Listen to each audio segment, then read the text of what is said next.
every day you have to live it. How do you do that? Well, you're gonna have to learn how to self-assess so that you can self-actualize and be who you came to be. Here's a secret. Nobody cares more about your success than you. Nobody's getting up every morning and putting in the phone calls and doing the work for you. You have to want it for yourself. You have to want to live the life of your dreams. And you can absolutely do it. How do you do it? Well, you gotta start getting a little scared. I like to call this invitational fear, the F word, my favorite word. Invitational fear, because you've invited this fear in because you started dreaming a little bit bigger for yourself. Take a moment and think about a big goal that you have with pharmacy, what it would do for your life, what it would do for your family. If that doesn't make you feel a little nervous, you're not dreaming big enough. We don't get scared, we don't get fearful about things we don't care about. But when you're like, ooh, gosh, that's a big goal, I really want that, I'm scared to put it out there, right? Because what might someone think? Maybe what happens if I don't do it? What if it takes longer than I thought? All of those things, right? We make all these excuses and then we pull back and we play small. I like to call these butterfly goals. Because right now, you're just a big, fat, hairy caterpillar, right? We all know the story of the caterpillar though, right? The caterpillar is this big, fat, hairy caterpillar and it slugs around and it eats and eats and eats and eats and eats. And then it wraps itself up in a chrysalis. And it takes as long as it takes for it to emerge as a beautiful butterfly. Now, if you didn't know the science behind the caterpillar and the butterfly, you might think, oh, that's not possible. There's no way that that big, fat, hairy caterpillar can become that beautiful butterfly. But there absolutely is. And if you do not have a butterfly goal, you need to get one. And you need to make it happen over the next year right here at Pharmacy. And I'm gonna tell you my crazy, crazy butterfly goal that came true a few years ago. So I grew up in a really, really, really small town. 350 people. Yeah, not 350,000, 350, right? Like there's more of you in this room than all of Cortland, Kansas.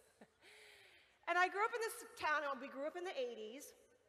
And what we did for fun is we watched game shows. How many of you love a good game show? Okay, so we watched game shows, and I would tell my older brothers, I'm gonna be on a game show one day. And they were like, right. We live in north central Kansas. The nearest shopping mall is 90 miles away. I don't think a game show is in your future. So time went by, and I always would say, I wanna be on a game show. Right? And every time I would think about it, I would get really fearful and I would think, God, I can't put myself out there to do this. Like, who am I? Who do I think I am? How could Tara from Kansas ever get on a game show? And then I got into my 40s and I started owning it and I thought, you know what? I'm gonna get on a damn game show. That's what I'm gonna do. And I remember I told my husband, he's like, you're gonna get on a game show? And I was like, I'm gonna get on a game show. So I put myself out there. That's the first step, okay? You gotta put yourself out there. Again, nobody was knocking on my door being like, we heard you had a childhood dream of being on a game show. Nobody cared except for me. So I started auditioning and I started trying out and I started getting some really good leads, and then guess what? I got cast on ABC's $100,000 pyramid. Now, I would show you the video, but ABC's real kooky about who can play any ABC show without permission, but it's season 3, episode 3. I got cast on this game show. My childhood dream of getting on a game show finally came true, and guess what? I was scared as hell. I was like, oh my God, what have I done? This is national TV. Everybody's gonna know, and I'm sure I'm gonna be that person who says something really stupid, right? And then I'll be known as Tara from Kansas who went on the game show and lost and said something really stupid. Well, you're never gonna believe what happened. I said something really stupid.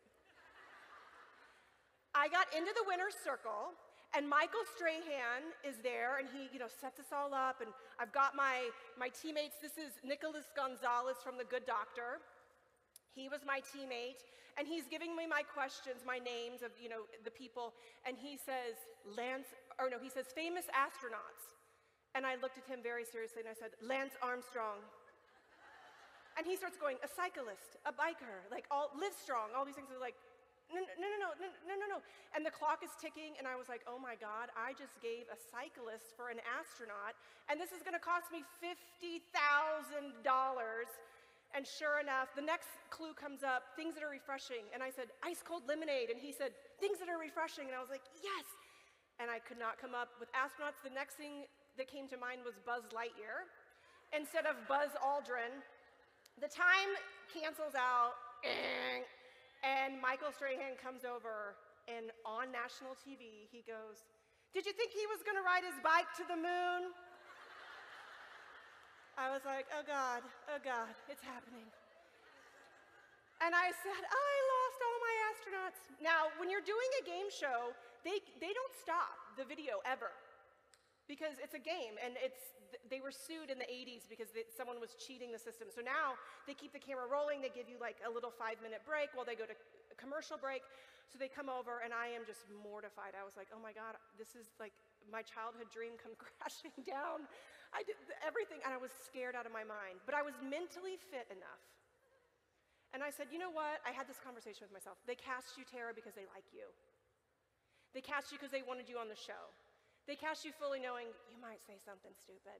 It's not the last time or the first time I ever said something stupid. And I said, you know what? You're right, Tara. Just play the game. You've got another half to play, and you can do this. So rather than completely beating myself up and pulling myself down, I said, you're enough. Go have some fun. Go make it happen. And I got back into the winner's circle, and I won $100,000. Woo! This is what we call redemption. Anyway, I tell you the story because if Tara from Kansas, 350 people, can somehow get herself cast on a New York City game show, anything is possible. And if it's not making you scared, it's not dreaming big enough. Because here's a secret. Fear is the first sign that you're on the right track. Fear is the first sign that you're on the right track. Are you thinking, ooh, gosh, I want to talk to this person about being a beauty influencer, but I'm scared. Well, why are you scared? Probably because they'd be a really great beauty influencer, right? Get your chicken list out. Start talking to people about the business. Put yourself out there. The yeses are there. People need this business.